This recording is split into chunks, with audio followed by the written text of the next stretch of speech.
नमस्कार दोस्तों, आप सभी का हार्दिक स्वागत है। आज शनिवार के इस पावन अवसर पर हम आपके लिए लेकर आए हैं देवादिदेव महादेव की एक ऐसी अद्भुत और दुर्लभ कथा जिसे सुनने मात्र से ही मनुष्य के जीवन के बड़े से बड़े कष्ट और दुर्भाग्य दूर हो जाते हैं। अगर आपके घर में क्लेश है, धन की कमी है या संतान सुख की प्राप्ति नहीं हो रही है, तो भगवान शिव की यह पावन कथा आपके जीवन में चमत्कार कर सकती है। तो आइए पूरी श्रद्धा और भक्ति के साथ अपने मन को भोलेनाथ के चरणों में समर्पित करते हुए प्रारंभ करते हैं आज की इस दिव्य और पवित्र कथा। बहुत समय पहले की बात है, भारतवर्ष की पावन धरती पर एक बहुत ही सुंदर और समृद्ध नगर हुआ करता था जिसका नाम था ज्ञानपुर। जैसा उस नगर का नाम था वैसा ही वहां का काम भी था। ज्ञानपुर नगर धन धान्य और खुशियों से भरा हुआ था। वहां के लोग बहुत ही सदाचारी और धर्म का पालन करने वाले थे। उस नगर के राजा थे महाराज सुमेर सिंह। राजा सुमेर सिंह बहुत ही प्रतापी और वीर योद्धा थे। उनकी तलवार की चमक देखकर शत्रु अपनी आंखें बंद कर लेते थे। उन्होंने अपने बाहुबल से अपने राज्य की सीमाओं को बहुत दूर दूर तक फैला दिया था। राजा सुमेर सिंह जितना अपनी वीरता के लिए प्रसिद्ध थे, उतना ही वे अपने न्याय के लिए भी जाने जाते थे। उनकी प्रजा उन्हें पिता के समान मानती थी और राजा भी अपनी प्रजा का अपनी संतान की तरह ख्याल रखते थे। राजा सुमेर सिंह की पत्नी थी महारानी गीता। महारानी गीता साक्षात ममता और धर्म की मूरत थीं। जहां एक तरफ राजा सुमेर सिंह को अपनी शक्ति और राजकाज पर भरोसा था, वहीं दूसरी तरफ महारानी गीता का पूरा जीवन पूजा पाठ और ईश्वर की भक्ति में बीता करता था। महारानी गीता भगवान भोलेनाथ की अनन्य भक्त थीं। उनका नियम था कि वे जब तक भगवान शिव का अभिषेक नहीं कर लेती थीं, तब तक अन्न तो क्या, जल की एक बूंद भी ग्रहण नहीं करती थीं। महल के अंदर ही उन्होंने महादेव का एक बहुत ही सुंदर शिवालय बनवा रखा था, जहां दिन रात ओम नमः शिवाय का जाप चलता रहता था। ईश्वर की कृपा से राजा सुमेर सिंह और रानी गीता का परिवार बहुत ही खुशहाल था। भगवान ने उनकी झोली खुशियों से भर दी थी। उनके घर में एक या दो नहीं बल्कि 8 पुत्रों ने जन्म लिया था। 8 राजकुमार देखने में बहुत ही सुंदर और स्वस्थ थे। जैसे जैसे वे बड़े हो रहे थे, उनकी वीरता और बुद्धिमानी के चर्चे पूरे नगर में होने लगे थे। राजा सुमेर सिंह को अपने 8 बेटों पर बहुत गर्व था। उन्हें लगता था कि उनका वंश अब अमर हो गया है और दुनिया की कोई भी ताकत उनके परिवार का बाल भी बांका नहीं कर सकती। महल के आंगन में जब 8 राजकुमार खेलते थे तो उनकी किलकारियों से पूरा महल गूंज उठता था। राजा सुमेर सिंह अक्सर अपने सिंहासन पर बैठकर गर्व से अपनी मूंछों पर ताव देते हुए रानी गीता से कहते थे, देखो गीता, मेरे इन 8 पुत्रों को, ये मेरे बुढ़ापे का सहारा ही नहीं बल्कि मेरे राज्य की 8 मजबूत दीवारें हैं। जब तक मेरे ये 8 बेटे और मेरी तलवार मेरे साथ है, तब तक काल भी मेरा कुछ नहीं बिगाड़ सकता। रानी गीता अपने पति की बातें सुनकर मुस्कुरा देती थीं, लेकिन उनकी आंखों में एक अजीब सी चिंता हमेशा रहती थी। वह बहुत ही विनम्र स्वर में राजा से कहती थीं, महाराज, मनुष्य को अपनी शक्ति और अपने परिवार पर इतना अभिमान नहीं करना चाहिए। यह सब तो उस परमपिता परमेश्वर भगवान भोलेनाथ की देन है। उन्होंने दिया है, इसलिए हमारे पास है। जिस दिन उनकी कृपा दृष्टि हट गई, उस दिन यह सब कुछ मिट्टी में मिल जाएगा। इसलिए हमें हर पल उस नीलकंठ का धन्यवाद करना चाहिए। लेकिन राजा सुमेर सिंह पर अपनी सत्ता और शक्ति का नशा धीरे धीरे हावी होने लगा था। उन्हें लगता था कि उन्होंने जो कुछ भी पाया है वह केवल उनकी अपनी मेहनत और वीरता का फल है। भगवान की कृपा को वे ज्यादा महत्व नहीं देते थे। वे रानी की बातों को यह कहकर टाल देते थे कि तुम तो बस दिन भर मंदिर में घंटी बजाना जानती हो गीता। राजकाज और दुनिया शक्ति से चलती है, भक्ति से नहीं। समय अपनी गति से चलता रहा। ज्ञानपुर में सब कुछ बहुत अच्छा चल रहा था। राजकुमार अब युवा अवस्था की ओर बढ़ रहे थे। राजा सुमेर सिंह ने अपने बेटों को शस्त्र और शास्त्र दोनों की बेहतरीन शिक्षा दी थी। 8 भाई जब घोड़ों पर सवार होकर नगर भ्रमण के लिए निकलते तो प्रजा उन पर फूलों की वर्षा करती थी। यह देखकर राजा सुमेर सिंह का सीना गर्व से और चौड़ा हो जाता था। एक बार की बात है, सावन का पवित्र महीना आने वाला था। रानी गीता ने मन ही मन संकल्प लिया कि इस बार सावन में वह भगवान शिव का एक बहुत बड़ा महायज्ञ करवाएगी। उन्होंने सोचा कि भगवान ने उन्हें इतना सब कुछ दिया है तो उनका आभार व्यक्त करने के लिए एक भव्य आयोजन होना चाहिए। रानी ने बड़े ही उत्साह के साथ राजा सुमेर सिंह के पास जाकर अपने मन की बात कही। रानी गीता बोली, महाराज, भगवान भोलेनाथ की कृपा से हमारे 8 पुत्र अब बड़े हो गए हैं और हमारा राज्य भी सुरक्षित है। मेरी इच्छा है कि इस सावन के महीने में हम महल के प्रांगण में एक विशाल रुद्र यज्ञ का आयोजन करें। इसमें हम आसपास के सभी साधु संतों को आमंत्रित करें और पूरे नगर में महाप्रसाद का वितरण करें। इससे भगवान शिव और प्रसन्न होंगे और हमारे कुल की रक्षा करेंगे। राजा सुमेर सिंह उस समय अपने दरबार के मंत्रियों के साथ राज्य के विस्तार की योजना बना रहे थे। रानी की बात सुनकर उनके माथे पर हल्की सी लकीरें आ गईं। उन्होंने थोड़ा रूखे स्वर में कहा, रानी, तुम फिर वही पूजा पाठ की बातें लेकर आ गईं। तुम्हें पता है कि राज्य के खजाने पर अभी कितना भार है। हमें सेना के लिए नए हथियार खरीदने हैं, पड़ासी राज्यों से सुरक्षा बढ़ानी है। यज्ञ और हवन में इतना धन व्यर्थ करने की क्या आवश्यकता है। भगवान तो वैसे भी खुश ही हैं। देखो, हमारे 8 बेटे कितने स्वस्थ हैं। यह सब मेरे अच्छे शासन का नतीजा है। रानी गीता को राजा का यह उत्तर सुनकर बहुत दुख हुआ। उन्होंने फिर से समझाने का प्रयास किया, महाराज, धन तो आता जाता रहता है, लेकिन धर्म के कार्य में किया गया खर्च कभी व्यर्थ नहीं जाता। यह हमारे बच्चों के उज्जवल भविष्य और उनकी सुरक्षा के लिए है। मुझे कल रात बहुत ही अजीब स्वप्न आया था जिससे मेरा मन घबरा रहा है। मुझे ऐसा लग रहा है कि कोई संकट हमारे ऊपर मंडरा रहा है। कृपया मेरी बात मान लीजिए और इस यज्ञ की अनुमति दे दीजिए। राजा सुमेर सिंह जोर से हंसे और बोले, गीता, तुम स्त्रियां बहुत ही डरपोक होती हो। सपने तो बस मन का वहम होते हैं।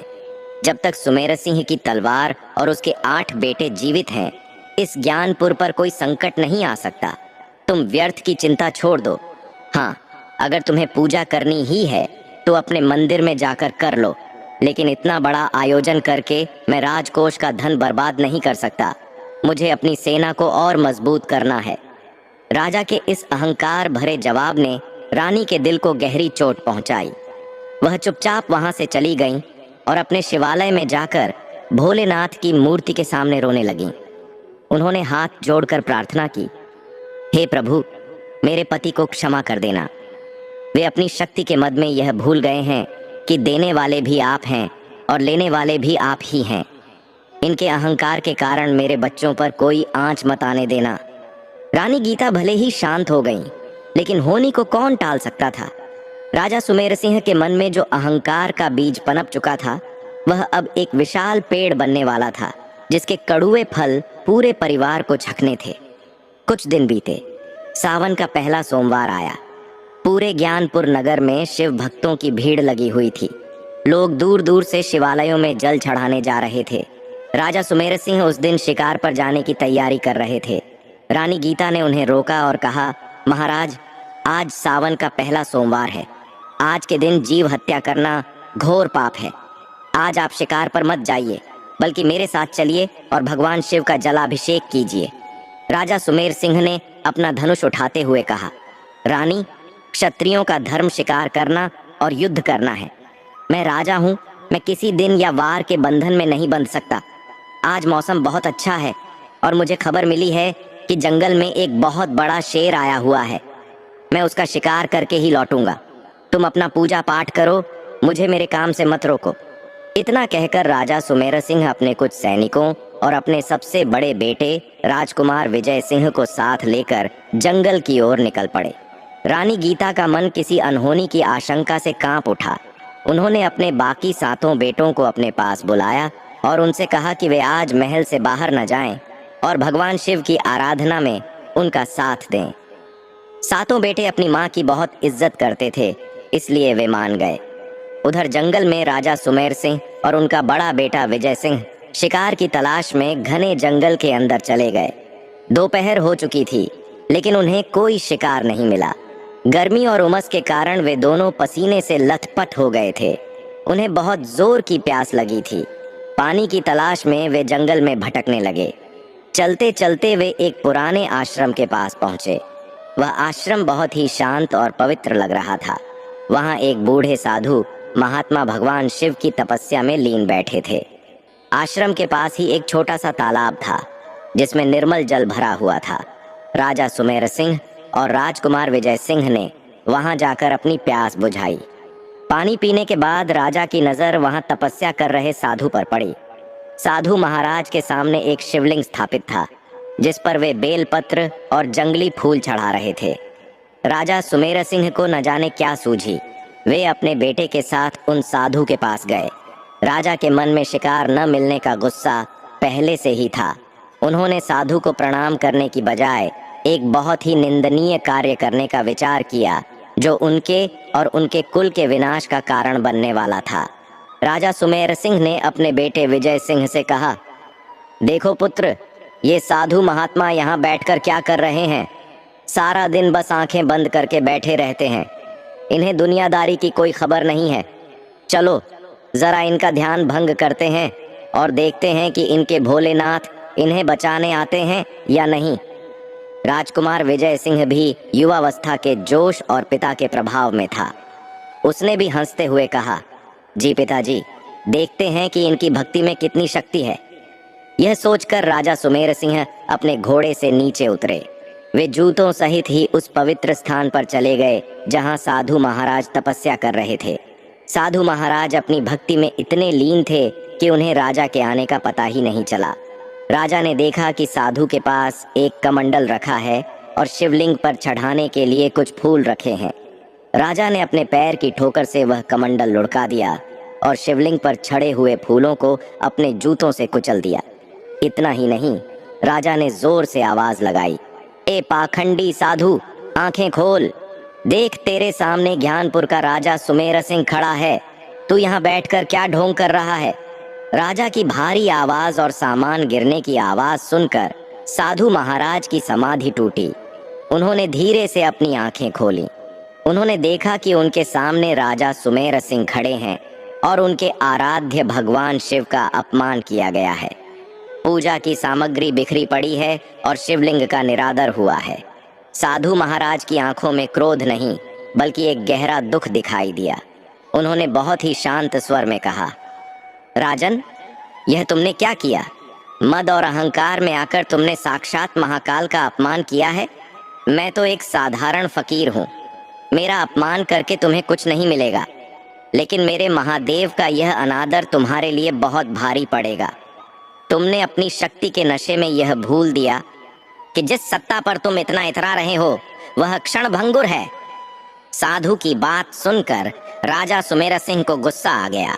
उन्होंने अपनी तलवार निकाल ली और साधु की गर्दन पर रखते हुए बोले, तू मुझे श्राप देगा? तू मुझे डराएगा? जानता है मैं कौन हूँ? मैं वो हूँ जिसके इशारे पर मौत भी रास्ता बदल लेती है। तेरे महादेव अगर इतने ही शक्तिशाली हैं तो कहो उन्हें कि अभी आकर मेरा सामना करें। साधु महाराज ने राजा की तलवार की परवाह किए बिना अपनी आंखें बंद कर लीं और बोले, राजन, विनाश काले विपरीत बुद्धि। जब मनुष्य का विनाश निकट आता है तो सबसे पहले उसका विवेक मर जाता है। जा, मैं तुझे कुछ नहीं कहता, लेकिन याद रखना, आज तुमने जिस शिव का अपमान किया है उसी शिव का तांडव अब तुम्हारे जीवन में शुरू होगा। तूने मेरे 8 पहर की तपस्या भंग की है और शिव का अपमान किया है। जा, आज से ठीक 8वें दिन तक तुझे अपनी इस गलती का परिणाम मिल जाएगा। राजा सुमेर सिंह ने जोर से ठहाका लगाया और कहा, 8 दिन? मैं 100 साल तक जीने वाला हूँ। तेरे बड़बड़ाने से मेरा कुछ नहीं बिगड़ने वाला। यह कहकर राजा ने वहां थूक दिया और अपने बेटे के साथ वापस घोड़े पर सवार होकर महल की ओर चल दिया। लेकिन राजा यह नहीं जानता था कि उसने अपने ही हाथों से अपने खुशहाल जीवन में आग लगा ली है। जंगल से बाहर निकलते निकलते ही प्रकृति के इशारे बदलने लगे थे। अचानक आसमान में काले बादल घिर आए, तेज आंधी चलने लगी, पक्षी अजीब तरह से चिल्लाने लगे। ऐसा लग रहा था जैसे साक्षात प्रकृति राजा के इस पाप पर रो रही हो या उसे चेतावनी दे रही हो। महल लौटते समय राजकुमार विजय सिंह के घोड़े का पैर अचानक एक गड्ढे में फंस गया। घोड़ा जोर से हिनहिनाया और गिर पड़ा। राजकुमार विजय सिंह घोड़े से नीचे जा गिरे। उनके सिर पर एक गहरी चोट लगी और खून बहने लगा।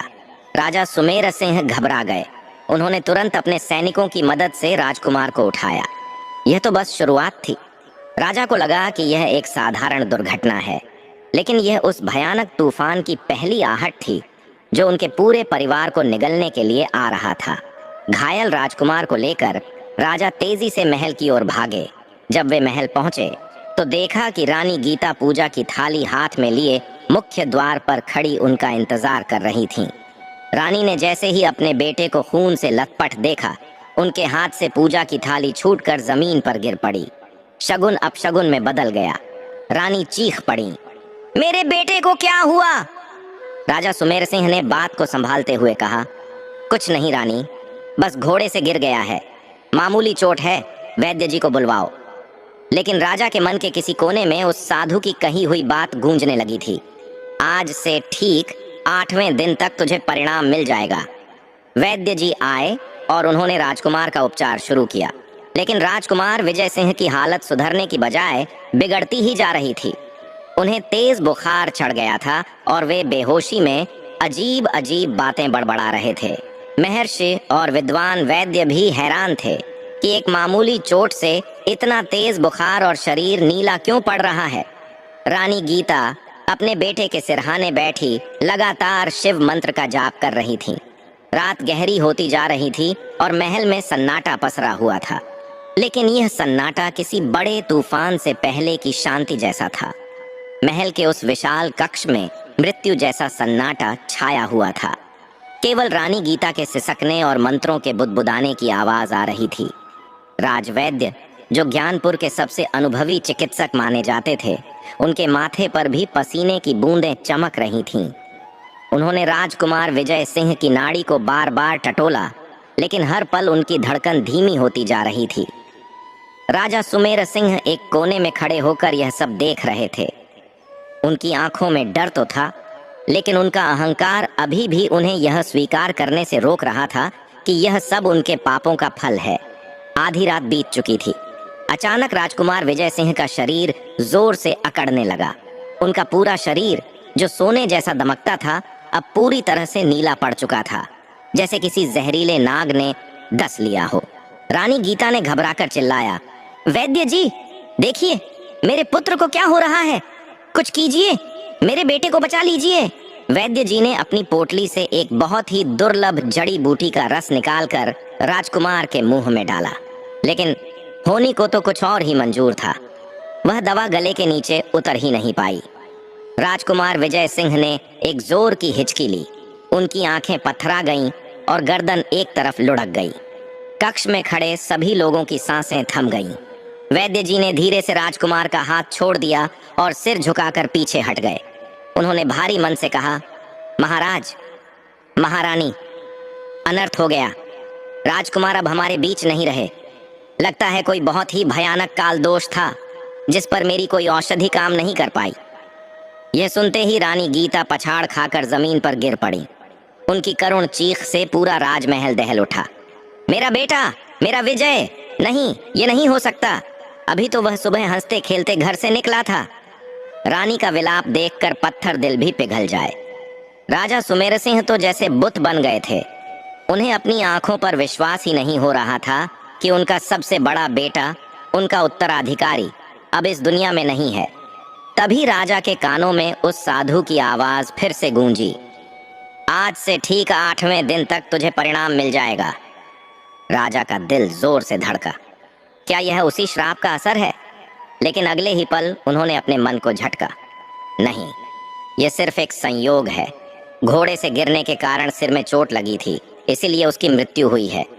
साधु के कहने से कुछ नहीं होता।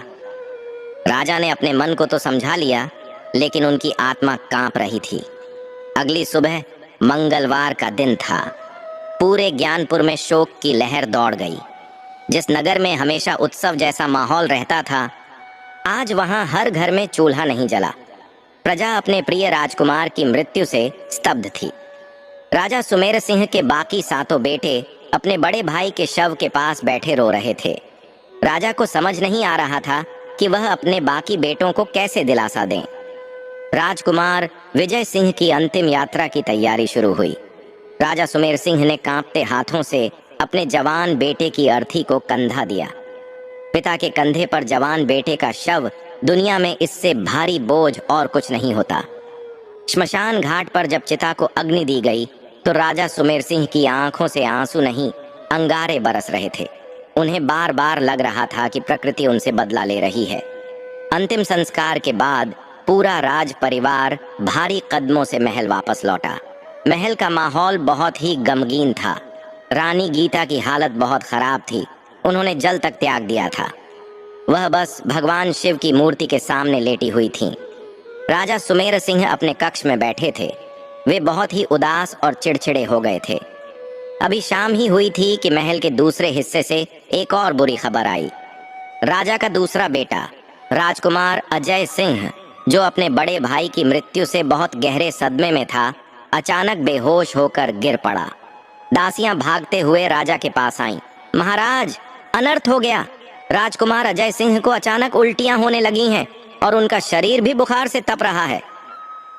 राजा सुमेर सिंह नंगे पैर ही अपने बेटे के कक्ष की ओर दौड़े। वहां जाकर देखा तो वही दृश्य था जो कल रात विजय सिंह के साथ था। अजय सिंह का शरीर भी नीला पड़ने लगा था और वह सांस लेने के लिए तड़प रहा था। राजा ने उसे अपनी गोद में उठाया और झकझोरते हुए कहा, बेटा अजय, आंखें खोलो, तुम्हें कुछ नहीं होगा। मैं अभी वैद्यों को बुलाता हूँ। लेकिन इस बार तो वैद्यों के आने का समय भी नहीं मिला। राजा की गोद में ही राजकुमार अजय सिंह ने तड़प तड़प कर दम तोड़ दिया। एक ही दिन में 24 घंटे के भीतर राजा सुमेर सिंह के 2 जवान बेटे काल के गाल में समा गए। अब तो महल में कोहराम मच गया। रानी गीता, जो पहले ही अधमरी सी थीं, दूसरे बेटे की मौत की खबर सुनकर सुध बुध खो बैठीं। वह पागलों की तरह हंसने और रोने लगीं।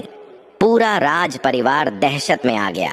मंत्रियों और दरबारियों को समझ नहीं आ रहा था कि यह कौन सी महामारी है जो केवल राजकुमारों को अपना शिकार बना रही है। उस रात राजा सुमेर सिंह को नींद नहीं आई। वे अपने कक्ष में पागलों की तरह इधर उधर टहल रहे थे। बाहर आसमान में बिजली कड़क रही थी। राजा के मन में भय का समुद्र उमड़ रहा था। 2 बेटे, मेरे 2 बेटे चले गए। वह साधु, कहीं वह सच तो नहीं कह रहा था? राजा सुमेर सिंह का अहंकार अब डर में बदलने लगा था, लेकिन अभी भी पूरी तरह टूटा नहीं था।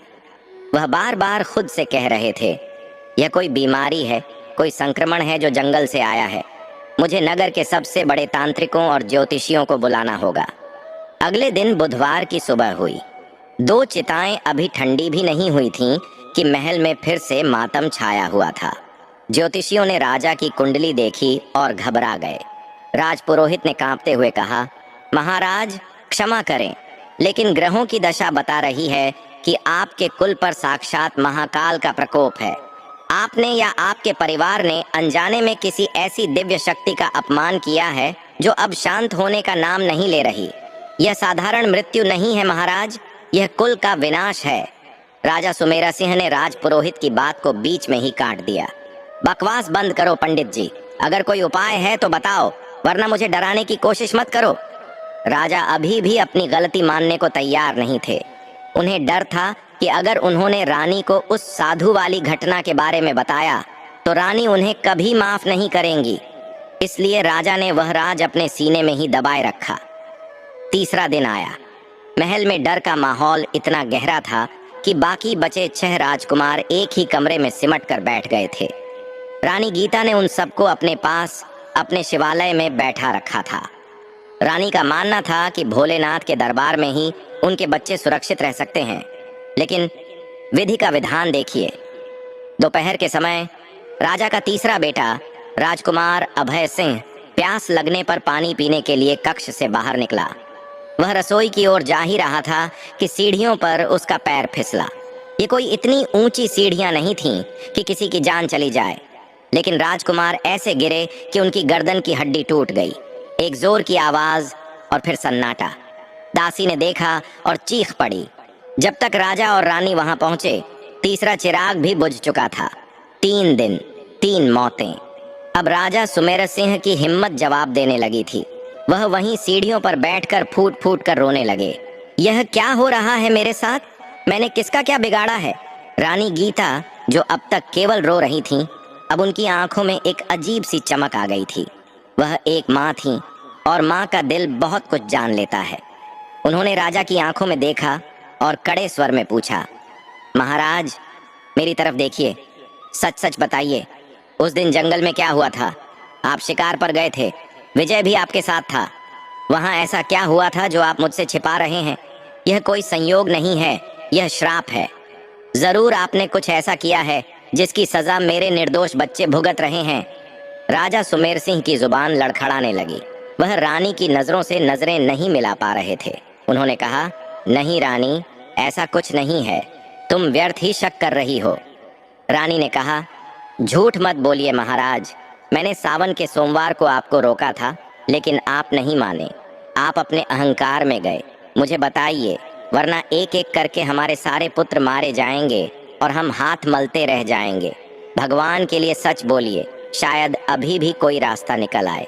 लेकिन राजा का दुर्भाग्य देखिए, इतना सब होने के बाद भी उनका मुंह नहीं खुला। उन्हें लगा कि अगर वह सच बताएंगे तो उनकी वीरता और शान में कमी आ जाएगी। उन्होंने बात को घुमा दिया और वहां से उठकर चले गए। उस रात महल में कोई नहीं सोया। पहरेदार चप्पे चप्पे पर तैनात थे। वैद्य, तांत्रिक, हकीम सब बुला लिए गए थे, लेकिन अदृश्य काल को कौन रोक सकता है। महल की दीवारें भी अब डरावनी लगने लगी थीं। हवाओं में एक अजीब सी सरसराहट थी, जैसे मौत महल के गलियारों में घूम रही हो। चौथा दिन, गुरुवार। राजा सुमेर सिंह ने अपने बचे हुए 5 बेटों को एक सुरक्षित तहखाने में बंद कर दिया और वहां कड़ा पहरा लगा दिया। उन्होंने सोचा कि अब यमराज वहां तक नहीं पहुंच पाएंगे। राजा खुद नंगी तलवार लेकर तहखाने के बाहर पहरा देने लगे। दोपहर का समय था। तहखाने के अंदर राजकुमारों को भूख लगी। सेवकों ने उनके लिए भोजन परोसा। राजा ने खुद भोजन की जांच की कि कहीं उसमें जहर तो नहीं है। सब कुछ ठीक था। 5 राजकुमारों ने खाना खाया, लेकिन खाना खाने के कुछ ही देर बाद चौथे राजकुमार, जिसका नाम रणधीर था, उसके गले में खाना अटक गया। वह खांसने लगा। भाइयों ने उसकी पीठ थपथपाई, पानी पिलाया, लेकिन वह खाना न नीचे जा रहा था न बाहर आ रहा था। देखते ही देखते रणधीर का चेहरा लाल, फिर नीला पड़ गया। तहखाने के बाहर खड़े राजा ने जब शोर सुना तो वे अंदर भागे, लेकिन तब तक बहुत देर हो चुकी थी। एक मामूली सा खाने का टुकड़ा काल का रूप बन गया था। रणधीर ने अपने पिता की बाहों में दम तोड़ दिया। चौथी लाश। राजा सुमेर सिंह दहाड़े मारकर रोने लगे। हे ईश्वर, यह कैसा न्याय है? तुम मेरी परीक्षा ले रहे हो। मेरे बच्चों को क्यों मार रहे हो? मेरी जान ले लो, लेकिन मेरे बच्चों को छोड़ दो। राजा का विलाप सुनकर पत्थर भी रो पड़े। अब राजा का धैर्य पूरी तरह टूट चुका था। 4 बेटे जा चुके थे, 4 अभी बचे थे और दिन अभी बाकी थे। साधु का श्राप, 8वें दिन तक तुझे परिणाम मिल जाएगा, अब राजा के कानों में हथौड़े की तरह बज रहा था। उन्हें एहसास होने लगा था कि उनकी तलवार, उनकी सेना, उनका धन और उनका अहंकार, सब कुछ उस साधु के श्राप के सामने बौना है। महल के उस ठंडे तहखाने में, जहां सुरक्षा के कड़े इंतजाम थे, अब केवल मौत का सन्नाटा गूंज रहा था। राजा सुमेर सिंह अपने चौथे बेटे रणधीर के मृत शरीर को छाती से लगाकर पत्थर की मूरत बने बैठे थे। उनकी आंखों से आंसू सूख चुके थे, लेकिन उनके अंदर एक ज्वालामुखी धधक रहा था। 4 दिन और 4 जवान बेटों की अर्थियां। यह दुख किसी साधारण मनुष्य के बस की बात नहीं थी। रानी गीता, जो अब तक अपने आंसुओं को थामे हुए थीं, अब रणधीर की मृत्यु के बाद अपना धैर्य पूरी तरह खो बैठी। वह भागते हुए तहखाने में आई। अपने बेटे का शव देखकर उन्होंने कोई विलाप नहीं किया, बल्कि उनकी आंखों में एक ऐसी आग थी जो राजा सुमेर सिंह को जलाकर राख कर देने वाली थी। वह सीधे राजा के पास गईं और उनके कंधों को पकड़कर जोर से झकझोर दिया। रानी गीता ने कड़े और कांपते हुए स्वर में कहा, महाराज, अब बस बहुत हो गया, अब और नहीं। आप अभी इसी वक्त मुझे बताएंगे कि उस दिन जंगल में क्या हुआ था। ये कोई बीमारी नहीं है, ये कोई संयोग नहीं है, ये मेरे कुल का नाश हो रहा है और इसकी जड़ आप हैं। आज आपको मेरी कसम है, महादेव की कसम है, सच बताइए, वरना मैं अभी अपने प्राण त्याग दूंगी। राजा सुमेर सिंह ने धीरे से अपनी लाल आंखें ऊपर उठाईं। उन्होंने देखा कि उनकी धर्मपत्नी, जो हमेशा उनके सामने सिर झुकाकर बात करती थी, आज एक शेरनी की तरह खड़ी है। राजा का अहंकार, जो 4 मौतों के बाद चकनाचूर हो चुका था, अब पूरी तरह से पिघल गया। उनके होंठ कांपने लगे। भारी मन और रुंधे गले से आखिर राजा का पाप जुबान पर आ ही गया। राजा ने रोते हुए कहा, हाँ रानी, मुझसे पाप हुआ है, बहुत बड़ा पाप हुआ है। उस दिन जंगल में मुझे शिकार नहीं मिला था। प्यास और गुस्से में मेरा विवेक मर गया था। वहां एक बूढ़ा साधु शिव की तपस्या कर रहा था। मैंने अपने अहंकार में आकर उस साधु का अपमान किया।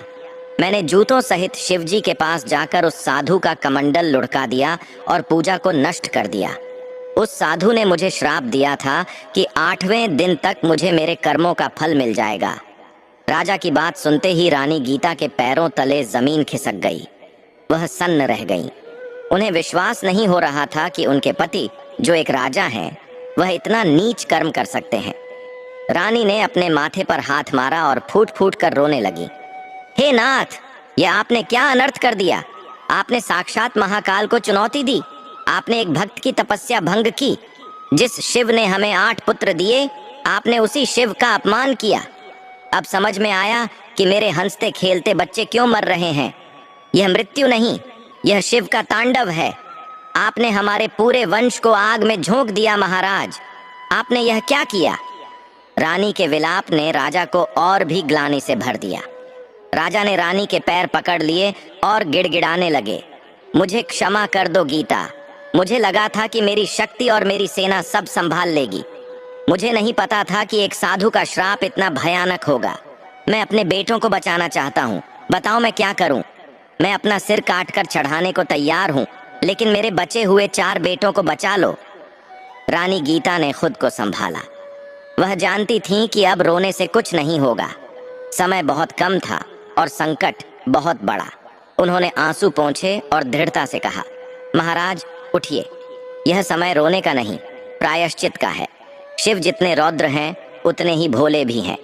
अगर हमने सच्चे मन से क्षमा नहीं मांगी तो 8वें दिन तक इस महल में कोई जीवित नहीं बचेगा। हमें उसी साधु के पास जाना होगा। हमें उनके पैरों में गिरकर अपने बच्चों की भीख मांगनी होगी। रात बहुत गहरी हो चुकी थी, लेकिन अब किसी को नींद नहीं आने वाली थी। राजा और रानी ने निर्णय लिया कि सुबह होते ही वे जंगल की ओर प्रस्थान करेंगे। लेकिन क्या काल उनका इंतजार करता। 5वां दिन, शुक्रवार, सुबह की पहली किरण के साथ ही महल में फिर से एक अजीब सी बेचैनी छा गई। राजा और रानी ने तैयारी की। उन्होंने अपने बचे हुए 4 बेटों विक्रम, अर्जुन, कर्ण और नकुल को एक कमरे में बंद किया। राजा ने अपने सबसे भरोसेमंद सेनापति को बुलाया और कहा, सेनापति, हम जंगल जा रहे हैं। हमारे लौटने तक इस कमरे का दरवाजा किसी के लिए भी नहीं खुलना चाहिए। चाहे यमराज भी आ जाए, मेरे बेटे इस कमरे से बाहर नहीं निकलने चाहिए। सेनापति ने कसम खाई कि वह अपनी जान देकर भी राजकुमारों की रक्षा करेगा। राजा सुमेर सिंह और रानी गीता नंगे पैर साधारण वस्त्रों में जंगल की ओर निकल पड़े। वे अपनी गाड़ी या घोड़ों पर नहीं गए, क्योंकि वे प्रायश्चित करने जा रहे थे। उधर महल के उस बंद कमरे में चारों भाई डरे हुए बैठे थे। बाहर पहरा कड़ा था। कमरे में रोशनी के लिए एक बड़ा सा झूमर लगा हुआ था और हवा के लिए एक ऊंची खिड़की थी। सब कुछ सुरक्षित लग रहा था। चारों भाई एक दूसरे का हाथ पकड़े बैठे थे। दोपहर का समय हुआ। राजा और रानी अभी जंगल के रास्ते में ही थे। उनके पैरों में छाले पड़ गए थे, लेकिन वे रुके नहीं। इधर महल में 5वें बेटे राजकुमार विक्रम को घबराहट होने लगी। उसने अपने भाइयों से कहा, मुझे बहुत गर्मी लग रही है, मेरा दम घुट रहा है। भाइयों ने उसे पंखा झलना शुरू किया। तभी अचानक कमरे की ऊंची खिड़की से, जहां किसी का पहुंचना नामुमकिन था, वहां से एक जंगली बंदर अंदर कूद आया। राजकुमार डर गए। वह बंदर साधारण नहीं लग रहा था। उसकी आंखें लाल थीं। बंदर को देखकर राजकुमार विक्रम चीखा और पीछे हटा। हड़बड़ी में विक्रम का पैर कमरे में बिछे हुए कालीन में उलझ गया। वह अपना संतुलन खो बैठा और सीधे दीवार से जा टकराया। दीवार पर सजावट के लिए पुरानी भारी तलवारें टंगी हुई थीं। विक्रम के टकराने से एक भारी तलवार अपनी जगह से हिली और सीधे नीचे गिरी। विधि का विधान इतना सटीक था कि वह तलवार सीधे राजकुमार विक्रम की गर्दन पर आ गिरी। एक पल में बिना किसी युद्ध के, बिना किसी दुश्मन के राजकुमार विक्रम का सिर धड़ से अलग हो गया। खून का फव्वारा फूट पड़ा। बाकी तीनों भाई अर्जुन, कर्ण और नकुल डर के मारे चीख पड़े।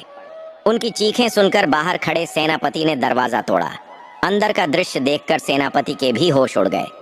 पांचवां राजकुमार विक्रम अपनी ही महल की तलवार से कटकर मर चुका था। बंदर खिड़की से वापस गायब हो चुका था। महल में फिर से हाहाकार मच गया। उधर जंगल में चलते चलते अचानक रानी गीता को एक जोरदार झटका लगा और वह गिर पड़ी। उनकी छाती में तेज दर्द उठा। राजा ने उन्हें संभाला। क्या हुआ गीता? रानी ने रोते हुए आसमान की तरफ देखा और कहा, महाराज, देर हो गई। मेरा पांचवा बेटा भी चला गया। मुझे महसूस हो रहा है मेरी कोख उजड़ गई है महाराज। राजा सुमेर सिंह वहीं रास्ते की धूल में बैठ गए। 5 दिन 5 बेटे। अब केवल 3 बेटे बचे थे, अर्जुन, कर्ण और नकुल। और अभी 3 दिन बाकी थे, शनिवार, रविवार और सोमवार। 8वां दिन। राजा ने आसमान की तरफ देखकर चिल्लाया, भोलेनाथ, इतनी कड़ी सजा! मैंने पाप किया था, मुझे मार देते। मेरे मासूम बच्चों को क्यों मार रहे हो?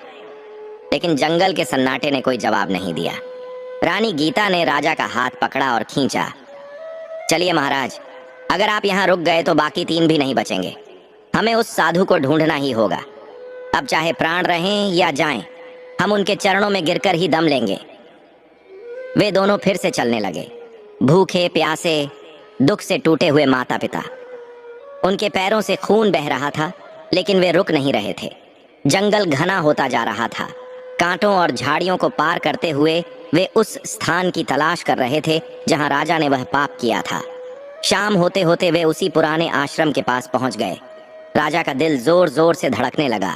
यह वही जगह थी, वही तालाब, वही पुराना बरगद का पेड़। लेकिन वहां कोई नहीं था। आश्रम खाली पड़ा था, धुनी बुझी हुई थी। शिवलिंग पर सूखे पत्ते गिरे हुए थे। वह साधु महाराज वहां नहीं थे। राजा सुमेर सिंह पागलों की तरह इधर उधर भागने लगे। महात्मा, हे महात्मा, कहाँ हैं आप? सामने आइए, मुझे माफ कर दीजिए, मेरे बच्चों को बख्श दीजिए। राजा की आवाज जंगल में गूंज रही थी, लेकिन जवाब में सिर्फ हवाओं की साएं साएं सुनाई दे रही थी। रानी गीता शिवलिंग के पास गईं। उन्होंने देखा कि शिवलिंग पर अभी भी वही अपमान के निशान थे जो राजा ने छोड़े थे। रानी ने अपनी साड़ी के पल्लू से शिवलिंग को साफ किया और वहीं सिर पटक पटक कर रोने लगी। हे महादेव, मेरे पति के अपराध को क्षमा कर दो। हमें वह रास्ता दिखाओ जिससे हम उस साधु को ढूंढ सकें। तभी अचानक जंगल के अंधेरे में उन्हें एक धीमी सी रोशनी दिखाई दी। एक बहुत ही कमजोर और बूढ़ी आदिवासी महिला लकड़ियां चुनती हुई वहां आई। उसने राजा और रानी को वहां रोते हुए देखा। भीलनी ने अपनी टूटी फूटी आवाज में पूछा, अरे बटोही, तुम लोग कौन हो और इस बीहड़ जंगल में, इस शापित आश्रम में क्या कर रहे हो? राजा सुमेर सिंह तुरंत उस भीलनी के पास गए और हाथ जोड़कर बोले, माँ, हम बहुत बड़े पापी हैं। हम उन साधु महाराज को ढूंढ रहे हैं जो यहाँ तपस्या करते थे। क्या तुम जानती हो वे कहाँ गए हैं? भीलनी ने राजा को ध्यान से देखा और बोली, अच्छा, तो तुम वही अहंकारी राजा हो। वह साधु बाबा तो 3 दिन पहले ही यहाँ से चले गए। उन्होंने कहा था कि अब यहाँ पाप की गंध आती है, इसलिए वे यहाँ तपस्या नहीं करेंगे। राजा ने घबराकर पूछा, वे कहाँ गए हैं माँ? मुझे बताओ, मेरे प्राण संकट में हैं। भीलनी ने उंगली उठाकर उत्तर दिशा की ओर इशारा किया। वे यहाँ से बहुत दूर महाकाल वन की ओर गए हैं। वहाँ एक बहुत गहरी गुफा है। वे वहीं जाकर अपनी समाधि लगाएंगे। लेकिन वहां जाना आसान नहीं है राजा। वहां का रास्ता मौत का रास्ता है। राजा ने रानी की तरफ देखा। रानी की आंखों में दृढ़ निश्चय था। रानी बोली, मौत तो हमारे पीछे वैसे भी खड़ी है महाराज। अब चाहे रास्ता कैसा भी हो, हमें जाना ही होगा। राजा ने भीलनी के पैर छुए और बोले, धन्यवाद माँ। अब या तो मैं उन साधु को मना कर लौटूंगा या फिर मेरी लाश ही वापस आएगी। रात हो चुकी थी। 5वां बेटा मर चुका था। 3 बेटे महल में मौत के साए में थे और राजा रानी अब उस खतरनाक महाकाल वन की ओर बढ़ने वाले थे जहां कदम कदम पर खतरा था। 6ठा दिन आने वाला था, शनिवार। और शनिवार तो वैसे भी न्याय के देवता और संकटों का दिन माना जाता है। क्या राजा समय रहते उस गुफा तक पहुंच पाएंगे, या शनिवार का सूरज छठे बेटे की मौत का पैगाम लेकर आएगा? अंधेरी रात और घना जंगल। महाकाल वन का वह रास्ता इतना डरावना था कि वहां दिन में भी सूरज की रोशनी जमीन को नहीं छू पाती थी। चारों तरफ सूखे पत्ते, कंटीली झाड़ियां और जंगली जानवरों की डरावनी आवाजें गूंज रही थीं। लेकिन राजा सुमेर सिंह और रानी गीता को न तो अंधेरे का डर था और न ही जंगली जानवरों का। उन्हें तो बस उस अदृश्य काल का डर था जो उनके पीछे पीछे चल रहा था। उनके पैरों से खून बह रहा था, कपड़े फट चुके थे, शरीर थककर चूर हो चुका था, लेकिन एक माता पिता की ममता उन्हें रुकने नहीं दे रही थी। शनिवार का दिन शुरू हो चुका था। यह वह छठा दिन था जो राजा के छठे बेटे के लिए भारी पड़ने वाला था। राजा और रानी मन ही मन भगवान भोलेनाथ से प्रार्थना कर रहे थे कि हे प्रभु, आज के दिन की अनहोनी को टाल देना। वे गिरते पड़ते उत्तर दिशा की ओर बढ़े जा रहे थे।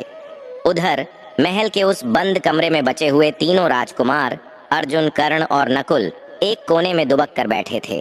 बाहर सेना का कड़ा पहरा था, लेकिन मौत को कौन सी दीवार रोक पाई है। दोपहर का समय हुआ।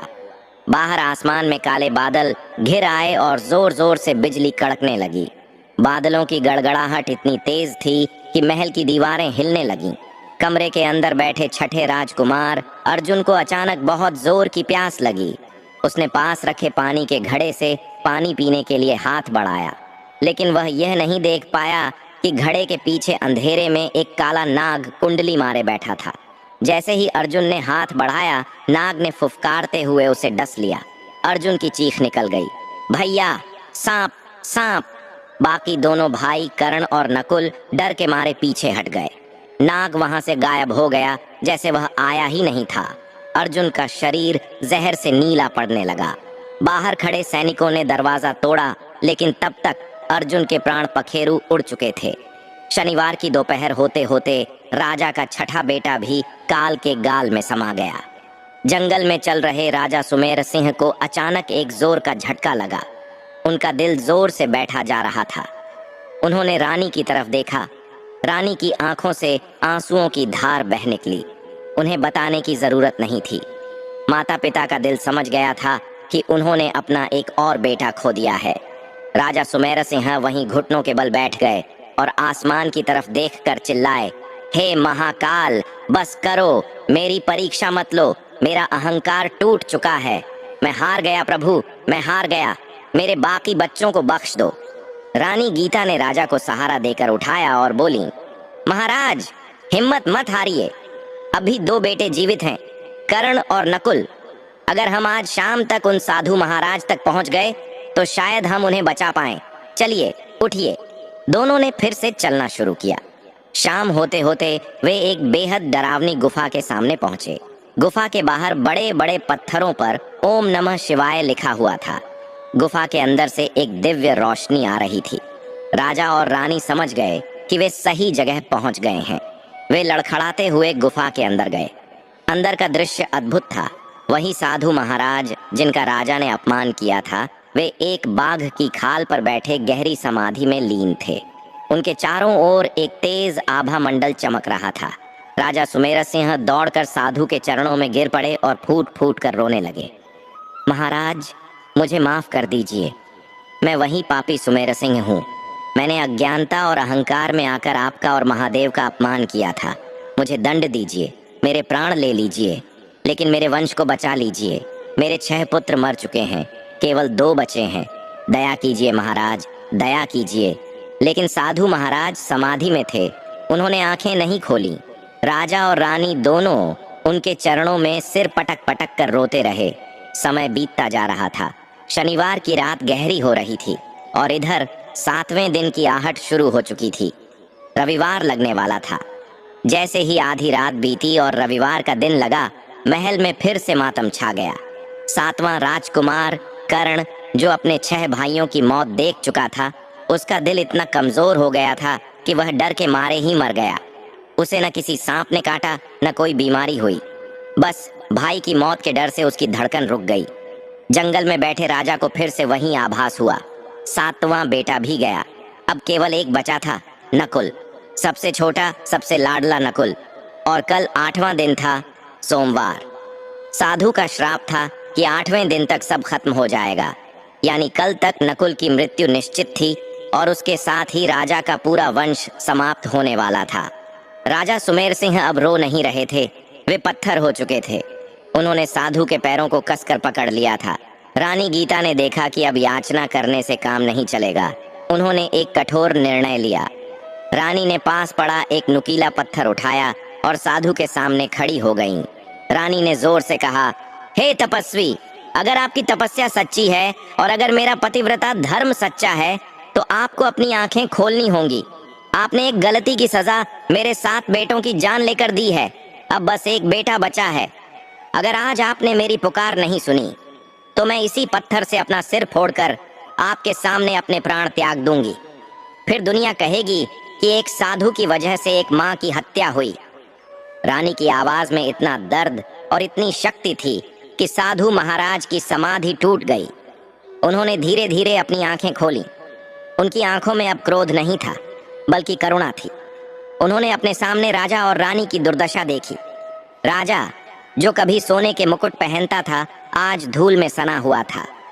रानी, जो रेशम पहनती थी, आज भिखारिन जैसी लग रही थी। साधु महाराज ने गंभीर स्वर में कहा, राजन, उठो। तुम्हारा अहंकार अब तुम्हारे आंसुओं में धुल चुका है। मनुष्य जब शक्ति के नशे में चूर होता है तो वह भूल जाता है कि उससे भी बड़ी एक शक्ति है जो इस ब्रह्मांड को चलाती है। तुमने शिव का अपमान किया था, इसलिए शिव ने तुम्हारा सब कुछ छीन लिया। राजा ने हाथ जोड़कर कहा, मैं अपनी भूल स्वीकार करता हूँ आर्शिवर। मुझे मेरे कर्मों की सजा मिल गई। मेरे 7 फूल मुरझा गए। अब बस एक आखिरी कली बची है। मेरे नकुल को बचा लीजिए। मुझे और कुछ नहीं चाहिए। मैं अपना राजपाट छोड़ने को तैयार हूँ। साधु महाराज ने अपनी आंखें बंद की और ध्यान लगाया। कुछ देर बाद वे बोले, राजन, विधि का विधान बहुत कठोर होता है। जो जा चुके हैं वे वापस नहीं आते। लेकिन साधु एक पल के लिए रुके। राजा और रानी की सांसें अटक गईं। लेकिन महादेव बहुत दयालु हैं। आज शनिवार का दिन बीता है और कल 8वां दिन है। तुमने सच्चे मन से पश्चाताप किया है। शिव पुराण में कहा गया है कि जो व्यक्ति शनिवार के दिन भगवान रुद्र की शरण में जाता है और अपने पापों का प्रायश्चित करता है, महाकाल उसकी रक्षा स्वयं करते हैं। तुम दोनों ने पुत्र वियोग में जो तड़प सही है, वही तुम्हारा सबसे बड़ा प्रायश्चित है। साधु ने अपने कमंडल से, वही कमंडल जिसे राजा ने लात मारी थी, उससे थोड़ा जल अपनी हथेली में लिया। उन्होंने आंखें बंद करके महामृत्युंजय मंत्र का जाप किया। गुफा AUM त्र्यंबकम यजामहे के स्वर से गूंज उठी। फिर साधु ने वह अभिमंत्रित जल राजा और रानी के ऊपर छिड़क दिया। साधु ने कहा, राजन, जाओ, तुरंत अपने महल लौट जाओ। कल 8वां दिन है। कल सुबह होने से पहले अपने घर के आंगन में मिट्टी का एक शिवलिंग बनाना और पूरे विधि विधान से बेलपत्र और धतूरा चढ़ाकर उनका अभिषेक करना। महादेव की कृपा हुई तो तुम्हारा वंश बच जाएगा। राजा ने कहा, लेकिन महाराज, मेरे 7 बेटे। साधु ने बीच में ही टोकते हुए कहा, ईश्वर पर भरोसा रखो राजन।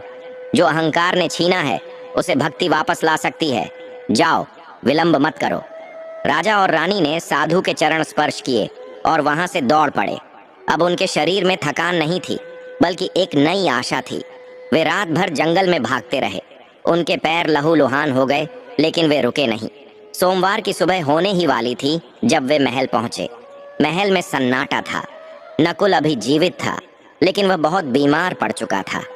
उसे तेज बुखार था और वह अंतिम सांसें ले रहा था। राजा ने आते ही नकुल को नहीं देखा, बल्कि सीधे आंगन में गए। राजा और रानी ने मिलकर मिट्टी खोदी और अपने हाथों से एक शिवलिंग बनाया। उन्होंने वही किया जो साधु ने बताया था। राजा सुमेर सिंह, जिसने कभी पूजा नहीं की थी, आज बच्चों की तरह रोते हुए महादेव का अभिषेक कर रहा था। रानी गीता मंत्र पढ़ रही थी। हे भोलेनाथ, हे नीलकंठ, हे महाकाल, मेरे बच्चे को जीवन दान दो। मेरी गोद सूनी मत करो प्रभु। जैसे ही राजा ने शिवलिंग पर आखिरी बेलपत्र चढ़ाया और माथा जमीन पर टेका, चमत्कार हुआ। आसमान से फूलों की वर्षा होने लगी। आंगन में एक दिव्य प्रकाश फैला। उस प्रकाश के बीच से एक डमरू की आवाज सुनाई दी। तभी दासी दौड़ती हुई आई। महाराज, महारानी, चमत्कार हो गया। राजकुमार नकुल उठ बैठे हैं, उनका बुखार उतर गया है। और दासी की सांस फूल रही थी। राजा ने पूछा, और क्या? दासी ने कांपते हुए कहा, महाराज आप खुद जाकर देखिए। राजा और रानी भागते हुए अंदर गए। उन्होंने जो देखा उस पर उन्हें अपनी आंखों पर विश्वास नहीं हुआ। केवल नकुल ही नहीं बल्कि उनके सातों मृत पुत्र विजय, अजय, अभय, रणधीर, विक्रम, अर्जुन और कर्ण सभी अपने बिस्तरों पर बैठे थे। वे ऐसे अंगड़ाई ले रहे थे जैसे कोई लंबी नींद से जागता है। उनके शरीर पर चोट या जहर का कोई निशान नहीं था। यह देखकर राजा सुमेर सिंह और रानी गीता की खुशी का ठिकाना न रहा। वे दौड़कर अपने बच्चों से लिपट गए। पूरा राजमहल आंसुओं और हंसी से भर गया। 8 राजकुमार हैरान थे कि माता पिता इतना क्यों रो रहे हैं, क्योंकि उन्हें तो बस यही याद था कि वे सो गए थे। राजा सुमेर सिंह समझ गए कि यह उस साधु और भगवान भोलेनाथ की असीम कृपा है। उनका अहंकार पूरी तरह मर चुका था। राजा ने अपने परिवार के साथ मिलकर फिर से उसी आंगन में जाकर भगवान शिव को साष्टांग प्रणाम किया।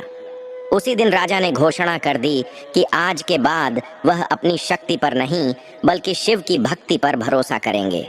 उन्होंने अपना सारा खजाना प्रजा की भलाई के लिए खोल दिया। राजा ने उस साधु को ढूंढने के लिए फिर से लोग भेजे, लेकिन वह साधु फिर कभी नहीं मिले। शायद वे स्वयं महादेव थे जो राजा का अहंकार तोड़ने आए थे। उस दिन के बाद से ज्ञानपुर नगर में हर शनिवार को भगवान शिव की विशेष पूजा होने लगी। राजा सुमेर सिंह ने नियम बना लिया कि वे हर शनिवार को व्रत रखेंगे और शाम को शिव कथा सुनेंगे। इस कथा से हमें यह शिक्षा मिलती है कि मनुष्य को कभी भी अपनी शक्ति, धन या परिवार पर घमंड नहीं करना चाहिए। जो ईश्वर दे सकता है वह पल भर में ले भी सकता है, लेकिन अगर मनुष्य सच्चे मन से अपनी गलती स्वीकार कर ले और भगवान की शरण में जाए तो भगवान भोलेनाथ उसके बड़े से बड़े पाप माफ कर देते हैं और उसे जीवन के हर कष्ट से मुक्त कर देते हैं। कहा जाता है कि जो भी व्यक्ति शनिवार के दिन भगवान शिव की इस अद्भुत कथा को पढ़ता है या सुनता है, उसके जीवन से अकाल मृत्यु का भय दूर हो जाता है और घर में सुख शांति बनी रहती है। बोलो भगवान भोलेनाथ की जय।